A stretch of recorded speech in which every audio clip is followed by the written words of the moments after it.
I was able to do something meaningful to help somebody change their life, which, being just an ordinary person, not rich, not famous, not powerful, this was probably one way I could do it. And I got, a certain amount of satisfaction out of it.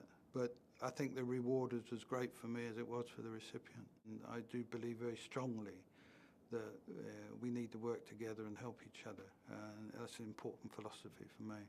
That was all it was. I mean, I had a spare kidney. It was sensible to give it to somebody who could use it. Not everybody can do it, I accept that.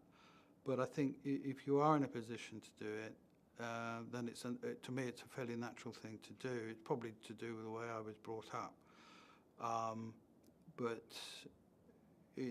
So I don't think it's anything, for me, I don't think it's anything unusual.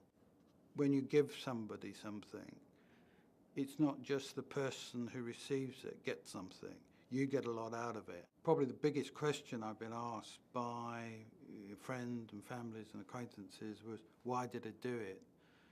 And to me, that was easy, because I think if it's possible for you to help somebody less fortunate than yourself, then you just get on and do it. I had terrific support from my wife, and that was incredibly important. Involvement of the whole team in the NHS was quite amazing. The complexity of it, the way it all fitted together. By the time I went in for the op, it was almost a feeling of privilege of being part of that team. There was no anxiety on my part whatsoever. 3 weeks later, I was completely back to normal in most respects. Up until then, I didn't want any publicity. I didn't want anybody to know. Only very close friends and immediate family knew anything about it. And then 3 weeks afterwards, I got a letter from the recipient. Up until then, all I knew, it was a woman somewhere else in the country. And when I read that letter and she explained the impact on her life, and particularly the everyday things that we all take for granted, I thought, well, it doesn't matter what people think of me. It doesn't matter if people think I'm showing off. It's important that more people know, more people become aware. And that's why I wrote an article for the British Journal of Renal Medicine. I got involved with Annabelle and with the charity. And this is why I'm here today doing what I'm doing. The key to the whole thing was the coordinator in Plymouth was an absolute star.